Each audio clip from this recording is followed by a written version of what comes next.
tentu BPJS telah ditugasi dan rupa-rupanya banyak sekali dan cukup strategis di dalam kaitannya pandemi COVID-19 ini. Jadi BPJS ini ditugasi juga tambahan tugas tentunya ya, karena di era wabah ataupun yang disebut dengan bencana itu tentu pemerintah dalam hal ini Kementerian Kesehatan berperan lebih besar ya, termasuk tanggung jawabnya tentunya.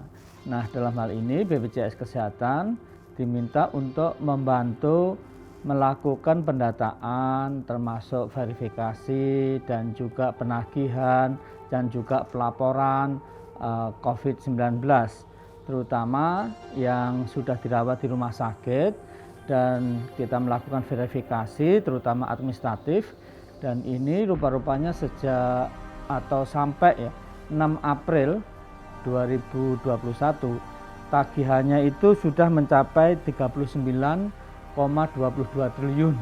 Ini angka cukup besar, luar biasa gitu. Tapi tentu tidak hanya terbatas pada verifikasi. Nah, kami juga membantu Kementerian Kesehatan melakukan semacam upaya untuk mengidentifikasi atau proses di dalam melakukan vaksinasi. Bahkan vaksinasi ini menggunakan sistem informasi yang dibangun oleh para duta BPJS, yaitu yang disebut dengan PICare, yang sangat membantu karena bisa tahu siapa yang kira-kira mau divaksinasi, dan setelah divaksinasi kemudian datanya masuk, dilaporkan, diolah dan lain sebagainya. Dan tentu tidak berhenti di situ, kita juga akan ditugasi kalau ada yang divaksinasi itu kemudian mengalami satu kejadian ikutan pasca imunisasi atau yang disebut dengan KIPI. Nah, BPJS diminta untuk juga memverifikasi dan katakanlah nangani itu, dan tentu kita bekerjasama dengan Kementerian Kesehatan.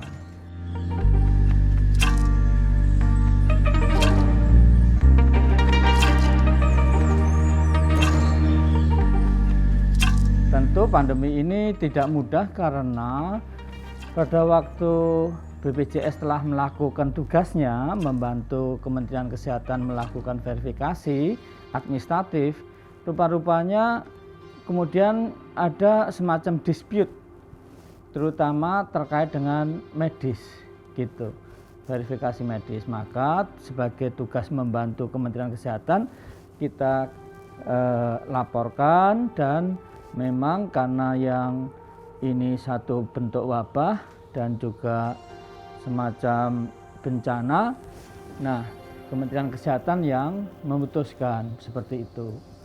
Jadi yang sampai sekarang masih belum selesai itu tantangannya, sehingga nah tantangannya di rumah sakit itu kemudian sebagian belum terbayar. Tapi sekali lagi ini bukan untuk membayar ini bukan tanggung jawab BPJS tentunya ya, karena BPJS ini membantu melakukan verifikasi seperti itu. Jadi cuma verifikasi saja, Pak? Iya, cuman verifikasi, tetapi kan salah pengertian seringnya di lapangan. Jadi dikira BPJS yang bertanggung jawab membayar dan lain sebagainya gitu. Jadi sekali lagi di dalam undang-undang wabah dan juga semacam bencana, nah itu memang sudah ada yang bertanggung jawab begitu. Dalam hal ini BPJS Kesehatan membantu begitu, membantu untuk bagaimana menggunakan sistem manajemen informasi yang telah dikembangkan oleh para duta BPJS, yaitu yang disebut dengan PICare tadi, untuk mengidentifikasi dan kemudian data, pendataan, dan tentu pelaporan.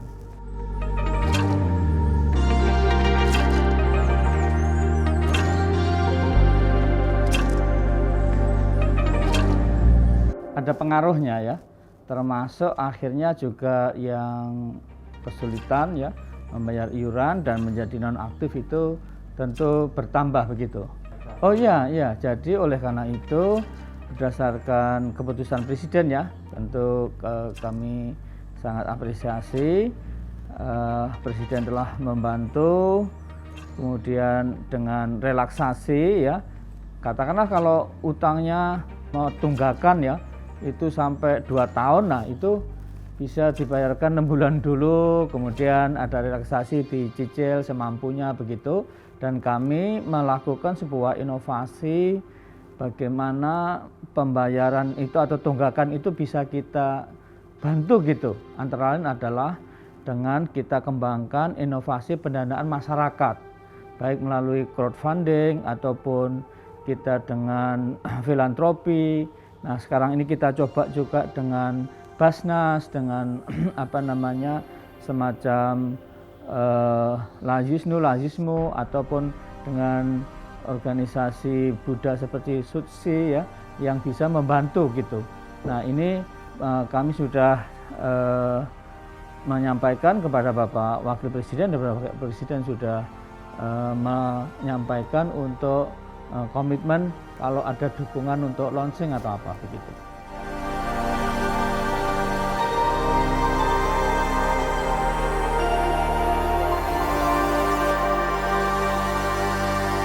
Iya, banyak sekali. Jadi kami bahkan di dalam Quick Win itu yang pertama adalah peningkatan kualitas layanan kepada peserta BPJS ya. Kami mengembangkan suatu inovasi-inovasi baru untuk bisa mempercepat antrian. Jadi bahkan sebelum kami dilantik itu pada waktu hari Jumat ya, itu keputusan Presiden sudah beredar tentang susunan atau siapa yang akan ditunjuk, diberikan katakanlah amanat oleh Presiden untuk bertanggung jawab mengelola BPJS ini. Itu kami sudah menerima WA dari berbagai masyarakat tuh. Itu ada beberapa yang menanyakan, Pak, kami gara-gara BPJS harus menunggu 6 jam. Ada yang bilang 5 jam. Nah, untuk itu kami upayakan, meskipun kami jawab juga lah, ini dilantik saja belum sudah dikeluhin gitu ya. Jadi kalau kita lihat ya, kami langsung itu cek ke 2 cabang BPJS, yaitu di Solo dan di Surabaya. Di Solo itu ada ruangan besar yang rata-rata itu kalau peserta BPJS mengurus administrasi ya, entah pendaftaran, entah melakukan komplain atau apa, itu satu ruangan besar sekitar 200-300 orang. Nah, itu kemarin kita cek dengan pengembangan inovasi baru termasuk sistem screeningnya hanya sekitar 5 orangan, jadi 3-5 orang. Demikian juga hal yang sama di Surabaya, kantor cabangnya. Biasanya itu ratusan orang, jadi tidak ada lagi kontak atau berkerumun banyak orang di dalam satu tempat begitu. Sekarang sudah kita mulai untuk inovasi itu, tapi kami belum bisa memprediksi kira-kira berapa lama, nanti tergantung ya yang ada perkembangan di lapangan begitu. Tapi kami optimis lah bisa. Jadi kebetulan saya dulu sebelum di sini kan sebagai ketua konsorsium riset dan inovasi ya, termasuk penggunaan memfasilitasi, mendorong, mendukung, memberikan biaya juga untuk genus yang menggunakan artificial intelligence gitu. Jadi ini kita juga ingin terapkan semacam itu. Kenapa kita dengan BPJS di cabang tadi bisa lebih cepat ya? Kita akan kembangkan inovasi sistem informasi tadi yang kita ketahui ini seperti kita menggunakan tidak saja mobile JKN yang iklannya menarik itu, simbok-simbok dari Klaten itu. Nah, kemudian kita juga ada BPJS Care Center 1.500-400. Kita juga punya chat assistant JKN atau yang disebut dengan Cika. Lalu ada voice interaktif JKN atau Vika, dan juga ada pelayanan administrasi melalui WhatsApp yang kita sebut sebagai Pandawa.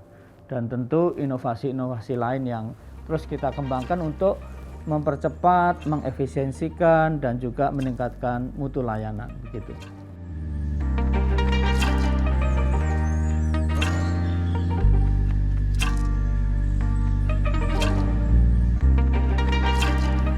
sebetulnya secara prinsip hampir semua penyakit itu ditanggung, kecuali yang tidak berindikasi medis. Jadi selama berindikasi medis itu hampir semua dijamin. Coba tanya ke asuransi swasta, ada nggak yang seperti itu? Dan bayarannya termasuk murah. Nah, oleh karena itu kita berkeinginan bahwa dengan gotong royong semua bisa tertolong.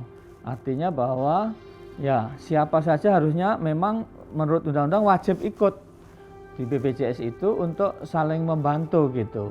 Nah, nanti kalau ada masyarakat, wah saya sehat terus, saya kalau ikut kan nggak pernah pakai gitu. Nah, itu namanya dia menolong, bergotong royong seperti itu. Jadi lebih bagus tadi menjaga jangan sampai jatuh sakit gitu. Jadi promotion, prevention, mencegah itu lebih baik daripada mengobati gitu. Itu udah rumus itu ya, prinsip. Nah, sekarang memang begini, di dalam pembangunan kesehatan itu ada yang disebut dengan private good atau upaya kesehatan perorangan, ada public good, upaya kesehatan masyarakat. Nah, ini spektrum yang luas ya, mulai promotion, prevention, kurasi atau kuratif, rehabilitatif atau rehabilitation ya. Ini semua spektrum luas ini di dalam pembangunan kesehatan masyarakat biar sehat secara umum. Tetapi tugasnya ini dibagi-bagi. Jadi menurut Undang-Undang SJSN, Undang-Undang Nomor 40 tahun 2004 ya, bahwa demikian juga Undang-Undang Nomor 11 tahun Undang-Undang Nomor 24 tahun 2011.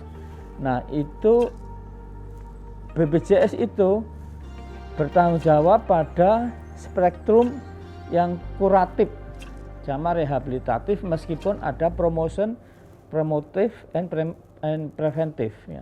Tetapi promotif preventif yang terkait langsung dengan upaya kesehatan perorangan. Nah, ini sehingga meski BPJS itu juga mendorong promotion prevention, tapi tugasnya sendiri terkait dengan rumah sakit, artinya orang yang sudah jatuh sakit gitu, dengan layanan fasilitas pelayanan kesehatan primer gitu.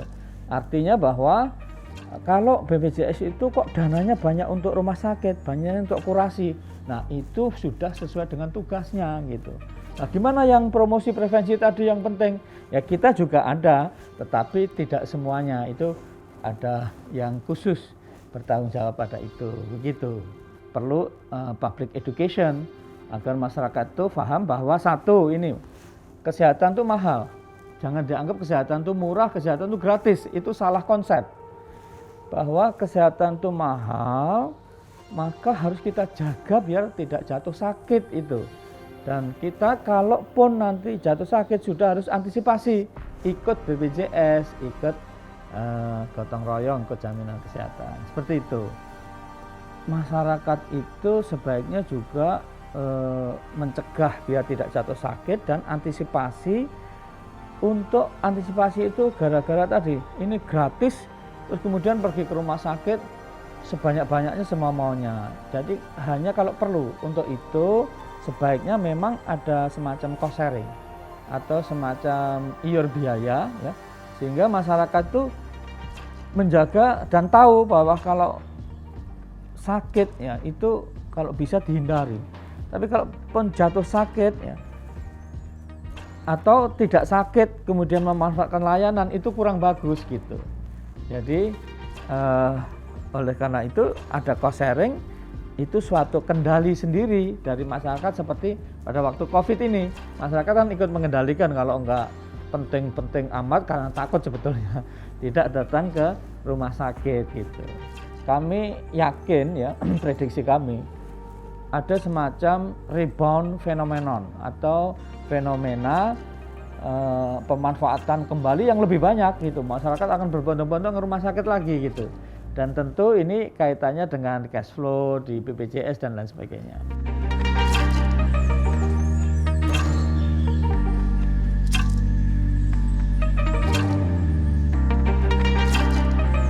Iya, tentu kalau BPJS berupaya sedemikian rupa kan tidak berdiskriminasi ya.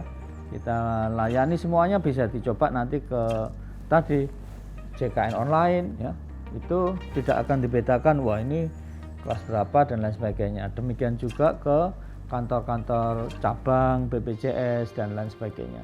Jadi kita ingin semuanya warga bangsa mendapatkan layanan itu sebaik-baiknya dan tanpa diskriminasi. Nah, kami baru saja 2 hari yang lalu itu di rumah sakit yang swasta ya, yang kelihatannya terhebat di Malang ya. Saya nggak usah sebut rumah sakitnya, nanti dikira mengiklankan ya. Tetapi kami wawancarai ada seseorang ibu yang dari Tulungagung, nah, peserta BPJS kelas 3. Nah, itu saya tanya apakah ibu didiskriminasi dan lain-lain. Oh enggak Pak, kami betul-betul sangat senang dan gara-gara menjadi peserta BPJS ini kami dilayani, kanker kami di treatment dan dengan baik sekali oleh mulai di Tulungagung sampai di fasilitas swasta tercanggih lah barangkali begitu.